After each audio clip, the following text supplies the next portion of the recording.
Assalamualaikum warahmatullahi wabarakatuh. Puji syukur kita panjatkan kehadiran Allah Subhanahu wa taala yang telah memberikan rahmatnya kepada kita semua agar kita bisa apa? Ya biar kalian tuh bisa lihat video saya, video kita lebih akrab, kita pakai bahasa saya aja gitu. Jangan pakai saya aku itu kurang banget bro, ya. Dan pakai bahasa gua.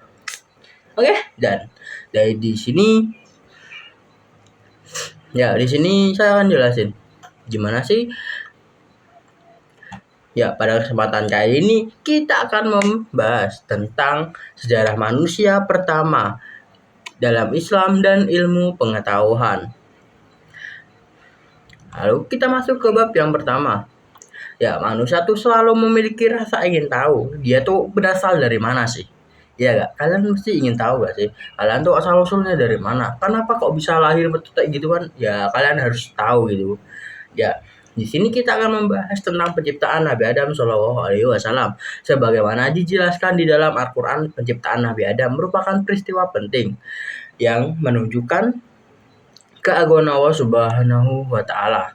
Ya kan? Lalu di sisi lain juga ilmu pengetahuan itu juga ngembangin beberapa teori ilmiah. Yang pertama itu adalah Charles Darwin dan masih banyak teori-teori lainnya. Tapi di sini saya akan menggunakan teori Darwin saja. Teori Darwin ini menyatakan bahwa makhluk hidup berasal dari nenek moyang yang sama dan berkembang secara perlahan melalui seleksi alam, atau ya kalau bisa dibilang seleksi alam tuh kayak mati gitu. Ya, ini kayak itu kan. Kita tuh bisa memahami sejarah manusia dari dua perspektif yang sangat penting gitu kan. Yang pertama dari agama Islam, lalu juga dari ilmu pengetahuan, dan dengan teori-teori liarnya gitu. Ya, saya bilang teori-teori liar gitu kan, tapi sebenarnya nggak liar juga sih.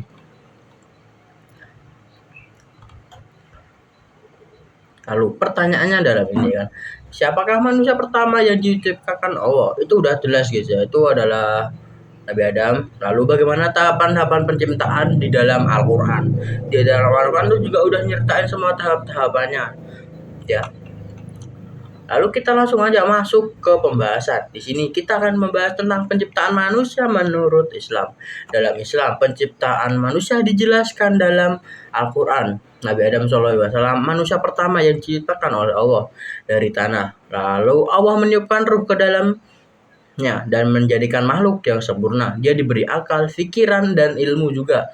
Lalu dia diamanai sebagai khalifah di bumi.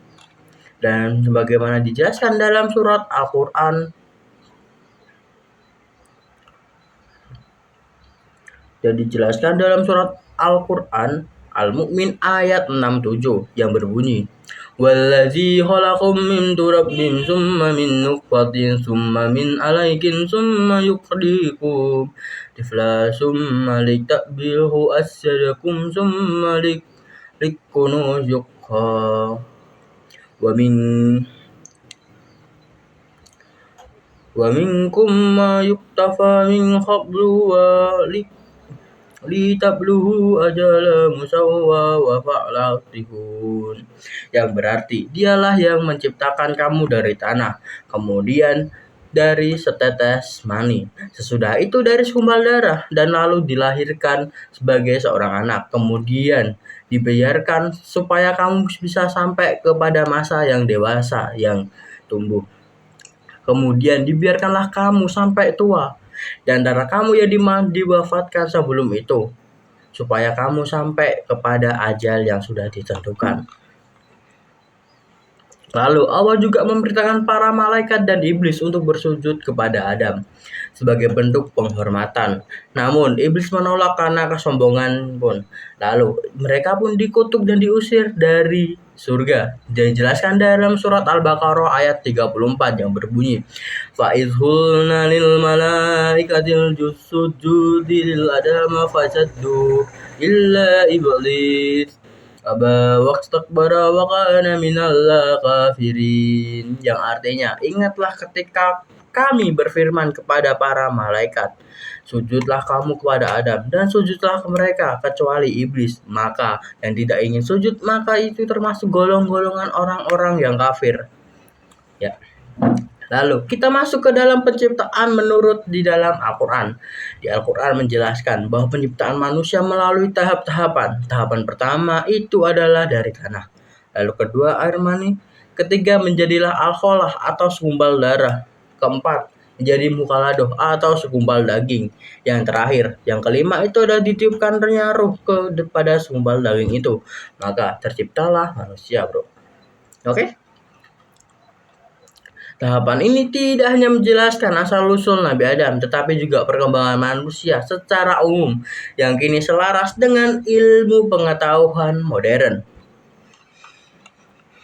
Lalu kita masuk ke pembahasan yang ketiga, yaitu pandangan ilmu pengetahuan. Ilmu pengetahuan dalam perkembangan, ya kan?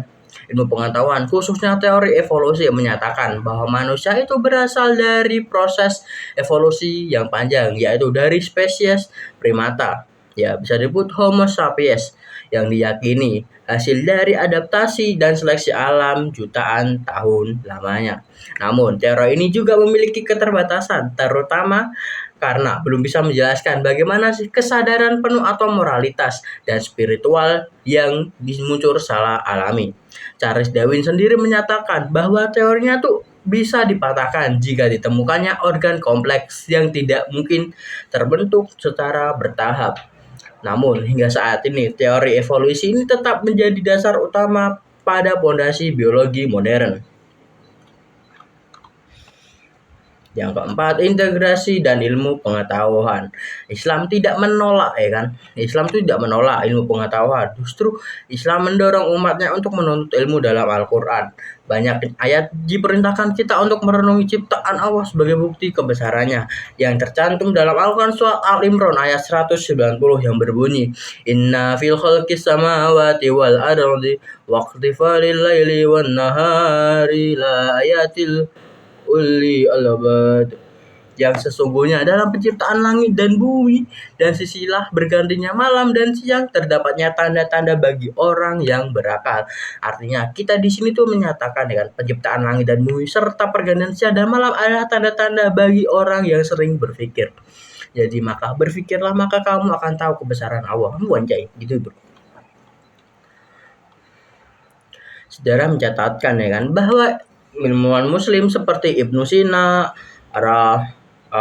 Al-Farabi menggabungkan teori keimanan dan keilmuan, bahwa tokoh modern seperti Profesor B.J. Habibie menjadi contoh bahwa iman dan sains bisa berjalan secara beriringan. Lalu pendidikan seharusnya juga tidak memisahkan antara ilmu pengetahuan dan ilmu agama, atau bisa disebut kurikulum yang terintegrasi akan menciptakan generasi yang seimbang secara intelektual dan spiritual. Semoga aja.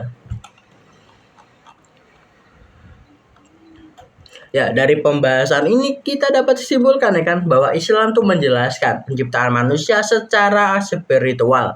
Lalu melalui kisah Nabi Adam Shallallahu Alaihi Wasallam yang diciptakan dari tanah, ya kan, dan ditiupkannya ruh ke dalam itu. Sementara ilmu pengetahuan menjelaskan secara fisik melalui proses evolusi. Meski berbeda pendekatannya, keduanya tuh bisa saling melengkapi. Islam memberikan makna hidup, lalu sedangkan sains itu memberikan penjelasan empiris atau logikanya. Ya, semoga aja logika, ya kita sebut aja gitu. Dengan integrasi ini manusia bisa memahami hal asal-usulnya secara utuh. Ya, walaupun belum sepenuhnya kayaknya, ya. Tapi baik itu pun kita bisa mengetahuinya secara utuh, baik lahir maupun batin.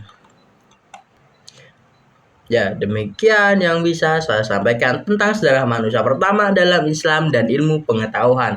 Ternyata di sini kita bisa banyak-banyak teori, ya kan. Tapi teori yang udah ada mending kita terapin aja gitu kan. Jangan ciptaan teori sendiri, bro. Nanti kalian yang pusing gitu ya. Ya, udah ada teori Charles Darwin sama kawan-kawannya gitu. Jadi kalian pakai aja teori itu kalau mau yang modern. Kalau kalian mau yang Islam, kalian baca aja Al-Quran. Itu udah tertera di situ. Dan masih banyak lagi ya, belum satu menit ya. Ini cuman ya saya ambil pokoknya aja ya. Terima kasih, sekian dari saya pamit undur diri dan bye bye. Assalamualaikum warahmatullahi wabarakatuh. Bye bye.